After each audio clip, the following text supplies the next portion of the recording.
Today I'm going to show you exactly how I'm trading the euro in this current range, including a long setup that could materialize within the next few hours. Alright, so let's not waste any time and dive right in. So as a follow-up to the weekly Forex forecast that I just put out a couple days ago, we talked about how this area down here for the euro was key support right around like 108.20 to 108.40. And you can see on Friday where we did get a rather bullish candle to finish the week and also month. However, as I said, it was the last trading day of the month and quarter, so you do have to be a little bit careful.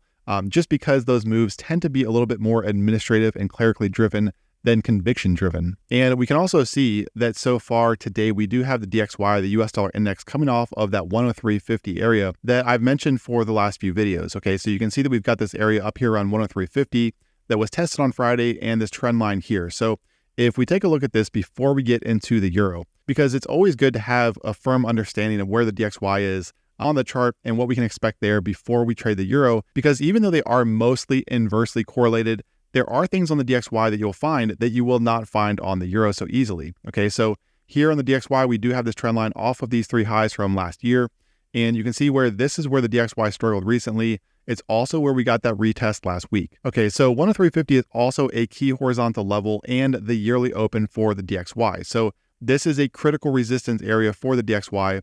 And you can also see where I mentioned this last weekend, you can see where on Friday we did get a bearish engulfing candle. Now, it would have to confirm with a close below these lows today. Okay, we would have to get confirmation of that, which we do not have so far.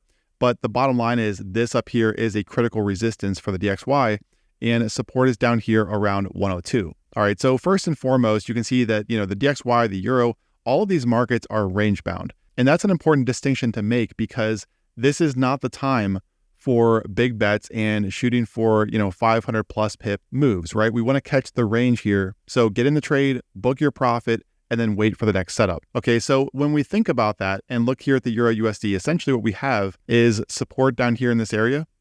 Okay, so this is our key support. And then we have resistance up here, okay, at these recent lows down here from April and May. And you can see where we've got some highs recently. Okay, so we've got the lows back here and some recent highs. All right, same thing down here. We've got this little pivot through here and some recent lows. Okay, so this is our range that we're trading now on the Euro USD. Okay, so everything's mapped out. And this is where you can kind of drop down to some of the lower time frames to identify what we might get over the coming days. Now, if you saw the Euro USD video from last week, you know about the short that we caught from up here in this area. Okay, so this was the area where I was shorting.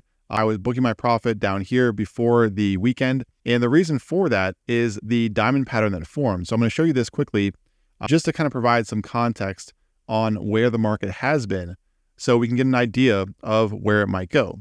Okay, so you can see that we had this diamond pattern that formed.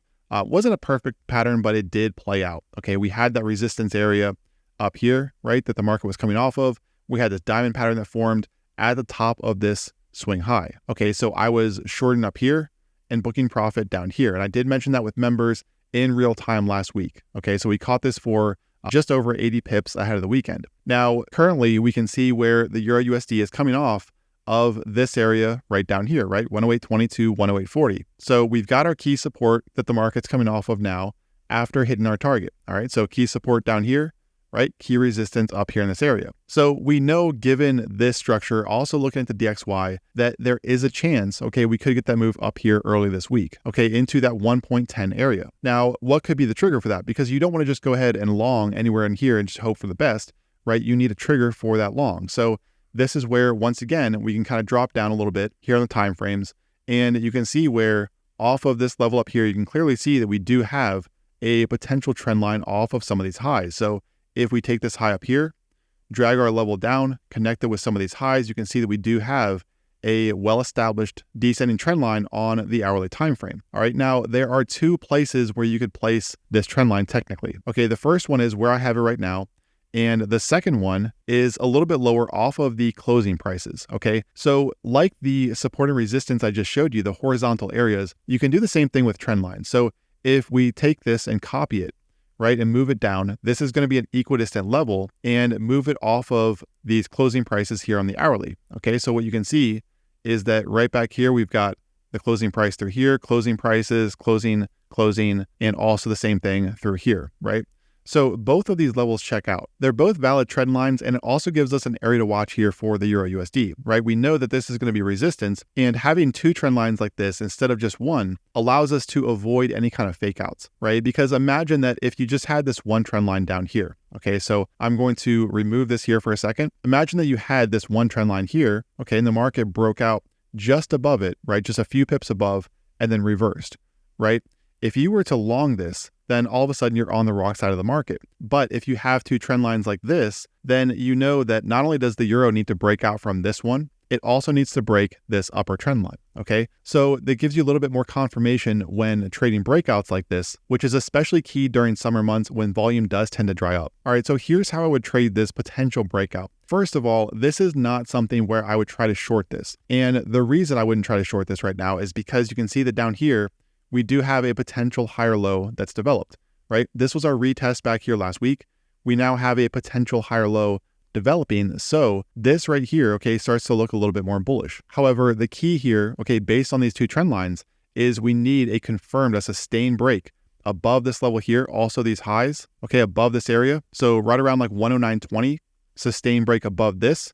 See some basing up here in this area for that potential long up there toward 109.60 to 110, right? Remember, this up here is the area of resistance that we're watching within this range. All right, now if it doesn't work out and you get the close up here in this area, right, sustained break back above, and the market closes right back below, then that could also be a short opportunity because it would be a fake out from this area, okay, and likely trigger a move down here toward these lows and also this low from last week. Okay, so that's how I'm looking at this right now. It does look like the euro maybe wants to push higher, and that makes sense because again, if we flip back to the DXY, we did see the market come off of this critical resistance area last week. Okay, so a rotation lower, knowing that this market is range bound, a rotation lower down here into the 102 area this week would not surprise me at all. In fact, that's kind of my base case, just given the fact that this market is range bound. All right, so that's how I would look to trade the euro this week. Do be careful though. Like I said, last Friday was the last trading day of the month and quarter. So you do tend to get a lot of erratic price action on those days. And it's also early in the week. You have to be really careful because volume is still coming into the market. And that's especially true this week because we do have a US holiday this week, July 4th. So volume could be quite a bit lower than usual. Okay, so keep that in mind. But again, just in summary, if we do see the Euro USD break both of these trend lines, right, then we're looking at that move up here toward 109.60, potentially 110, but it has to break these trend lines. Okay, right now, this is resistance.